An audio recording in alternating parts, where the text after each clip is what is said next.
اسلام آپ کو سستی اور کاہلی نہیں سکھاتا، محنت فوکس کر کے کام کرنا ہے، بلکہ حدیث میں آتا ہے نبی صلی اللہ علیہ وسلم نے فرمایا اللہ ہر چیز میں احسان کو پسند کرتے ہیں۔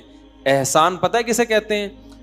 اردو میں احسان کا مطلب کسی پہ احسان کرنا، عربی میں احسان کا یہ مطلب نہیں، عربی میں یہ احسان کا لفظ نکلا ہے حسن سے۔ ایک لفظ ہوتا ہے اچھا، جس کو انگلش میں فیئر کہتے ہیں، فیئر اس کا مطلب کیا ہے؟ اچھا۔ ایک ہوتا ہے ایکسیلنٹ، ویل ڈن، گڈ کہتے ہیں نا، ایکسیلنٹ، چار ہو گئی، ایکسیلنٹ چار ہو گئی یعنی چار عمرے ہو گئے۔ اب ہر جگہ چار سے آپ کا دماغ ایک کی طرف چلا جاتا ہے یار، وہ عمرے ہو گئے نا، ہوئی تو نہیں ہے نا، تو چار جابیں ہو گئیں، صحیح ہے نا؟ تو اسے کیا کہتے ہیں بھائی؟ ایکسیلنٹ۔ تو اللہ تعالی جب بھی وہ آپ کوئی کام کرے نا تو اس میں ایکسیلنسی ہونی چاہیے، وہ فیئر نہیں ہو بلکہ بہت اچھا ہو۔ یہ چیز اللہ کو کیا ہے؟ عبادت خاندانی طریقے سے، ذکر دل لگا کے، دعا دل لگا کے، اسی طرح کاروبار بھی بولو دل لگا کے، پڑھائی بھی دل لگا کے۔ نبی صلی اللہ علیہ وسلم کے اس اصحاب کو جو اللہ نے اتنی کامیابی عطا کی نا، حضرت حذیفہ بن یمان کو نبی نے حکم دیا یہودیوں کی زبان سیکھیں، عبرانی، کیونکہ یہودی بہت سازشیں کرتے تھے مسلمانوں کے خلاف، اپنی زبان میں کرتے تھے، ان کو سمجھ میں نہیں آتی تھی۔ تو اللہ کے نبی نے حکم دیا کہ حضرت حذیفہ بن یمان کو کہ ان کی زبان سیکھو تاکہ یہ ہمارے خلاف سازشیں نہ کریں۔ حضرت حذیفہ بن یمان کہتے ہیں میں نے 15 دن میں ان کی زبان سیکھ لی۔ کتنے دنوں میں؟ آپ کا کیا خیال ہے سستی کے ساتھ یہ کام ممکن ہے؟ اگر ہمارا والا توکل ہوتا حضرت حذیفہ بن یمان میں، ہمارے یہاں 15 سال سے انگلش سیکھنے کی کوشش میں لگے ہوئے، سیکھ نہیں پاتے، ایسے انسٹیٹیوٹ کھلے ہوئے، بچپن سے پڑھے ہی جا رہے ہیں، ابھی بھی نہیں آئی، کیونکہ فوکس ہی نہیں کرتے کسی کام کو۔ کوئی کام کرنے آئے گا اس کے بیچ میں دوسرا کام گھسڑ دیں گے، اس کے بیچ میں تیسرا کام گھسڑ دیں گے۔ پاکستان میں 99% لوگوں کو پتہ ہی نہیں ہے کہ میں نے کرنا کیا ہے، تو فوکس کیسے کرے گا؟ اسکول جاتا ہے تو پھر کہتا ہے یار پڑھائی میں کچھ نہیں رکھا ہوا، پڑھ بھی رہا ہوتا ہے، جب کچھ نہیں رکھا ہوا تو چھوڑ کے کچھ اور کر لے بھائی، لیکن سائڈ میں پڑھائی بھی چلا رہا ہوگا، پھر کچھ اور کر رہا ہوگا، اس میں جو بیڑا غرق کر رہا ہے وہ ایک نئی کہانی ہے، پھر کبھی قصے لے کے سناؤں گا آپ کو۔ تو حضرت حذیفہ بن یمان کہہ سکتے تھے کہ میں تھوڑا سا کوشش کرتا ہوں سیکھنے کی، اللہ نے سکھانا ہوگا تو بغیر محنت کے بھی سکھا دے گا، نہیں سکھانا ہوگا تو محنت کے ساتھ بھی نہیں سکھائے گا۔ کیا خیال ہے بھائی؟ انہوں نے فوکس کیا بھائی، 15 دن اوڑھنا بچھونا کس کو بنایا کہ زبان سیکھنی ہے، اور کوئی گرامر کی کتابیں نہیں تھیں۔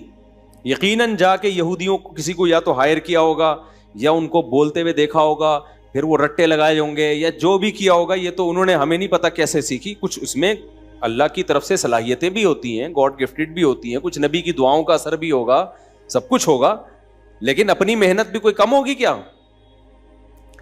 تو ایسے فوکس کیا۔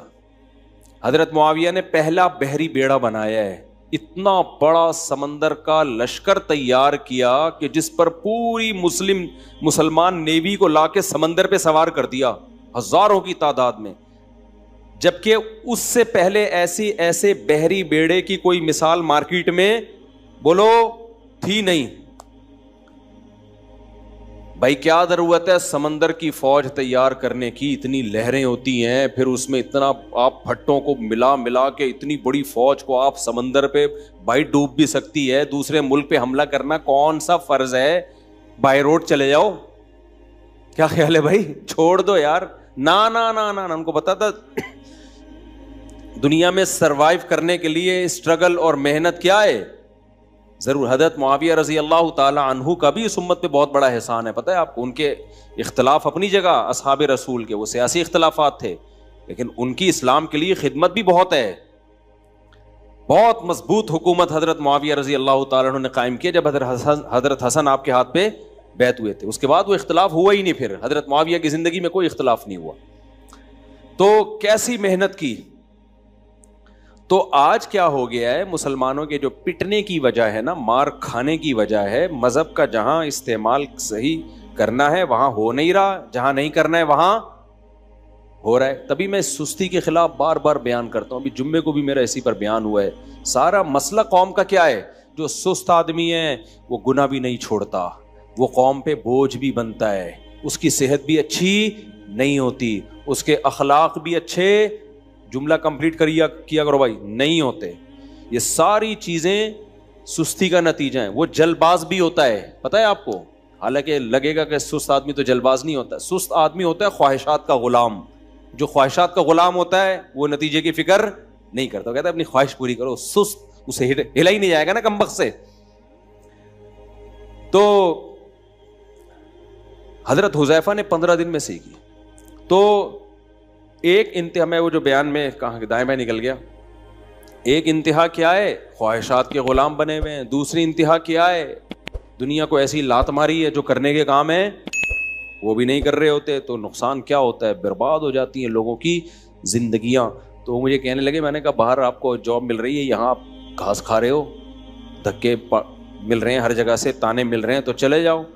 کہہ رہے ہیں میرا ایمان ہے جو اللہ وہاں کھلا سکتا ہے وہ یہاں بھی کھل. میں نے کہا یہ بول دیتا کہ مجھے وہاں گناہ کا خطرہ ہے, کوئی مسئلے ہیں, تو پھر چلو اگر ایسا کوئی خطرہ نہیں ہے تو اللہ وہاں بھی کھلا رہا ہے یہاں بھی کھلا رہا ہے. تو اللہ میاں نے کیوں سمندروں کا حکم دیا کہ اللہ نے تمہارے لیے سمندر مسخر کیے تاکہ تم اللہ کی روزی تلاش کرو. اللہ کہتے ہیں میں نے کوئی سمندر مسخر نہیں کیے, جو اللہ سمندروں میں کھلا سکتا ہے وہ تمہیں گھر پہ بھی کھلا سکتا ہے. کیا خیال ہے؟ سمندری جہاز میں جانے کی بالکل ضرورت نہیں ہے. اللہ میاں تو اتنے فضائل سنا رہے ہیں سمندروں کے. تبھی سمندری تجارت ہی اصل تجارت ہے. جس کے پاس سمندر ہے نوٹ چھاپنے کی مشین ہے. پاناما میں ہو کر آیا نا, نوٹ چھاپنے کی مشین ہے پاناما. وجہ اس کی ہے کہ 2 سمندروں کے بیچ میں انہوں نے راستہ بنا لیا. جتنے سمندری جہاز جائیں گے ٹیکس دے کر جائیں گے. روزانہ کروڑوں اربوں روپے کی آمدن ہے ان کی. اتنا سا ملک ہے, ارننگ بہت زیادہ, لیکن قبضہ اس پر امریکہ کا ہے. امریکہ نے اس کو بولا ہوا ہے کہ تم اپنی فوج نہیں بنا سکتے, جب تمہیں کوئی مسئلہ ہوگا ہم تمہاری مدد کریں گے, اور مسئلہ ہے یا نہیں یہ بھی ہم بتائیں گے. یہ جملہ میں نے اپنی طرف سے ایڈ کیا ہوا ہے.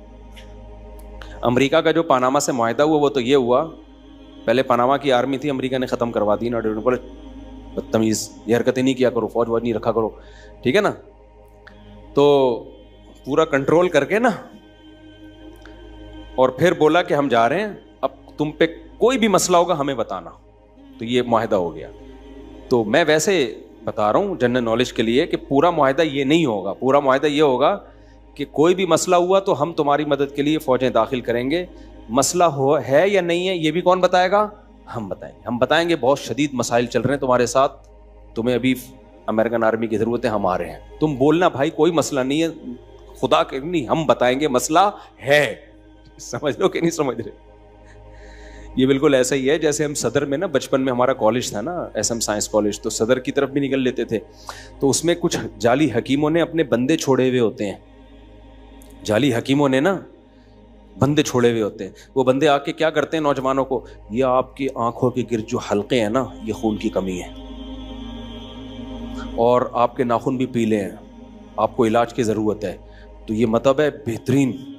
تو ایسے لڑکوں کو گھیر گھیر کے وہ, حالانکہ وہ حلقے تو کبھی نیند نہ ہونے سے ہو جاتے ہیں, کبھی ویسے ہی ہو جاتے ہیں, تو وہ خود ہی بتاتے بھی تھے کہ آپ بیمار ہیں. ٹھیک ہے, لہذا آپ کو ہم سے علاج کرانا پڑے گا. تو یہ پالیسی ہوتی ہے بڑے ملکوں کی, جو وہ بتاتے ہیں کہ آپ اس وقت بہت کرائسس میں چل رہے ہیں, اور کرائسس کو دور کرنے کا راستہ کس کے پاس ہے؟ اصل میں وہ خود کرائسس میں آئے ہوئے ہوتے ہیں, تو ان کو پیسے چاہیے ہوتے ہیں. تو پھر وہ دوسرے, اب یہ سیاسی باتیں لے کے بیٹھ جاؤں گا میں. خیر,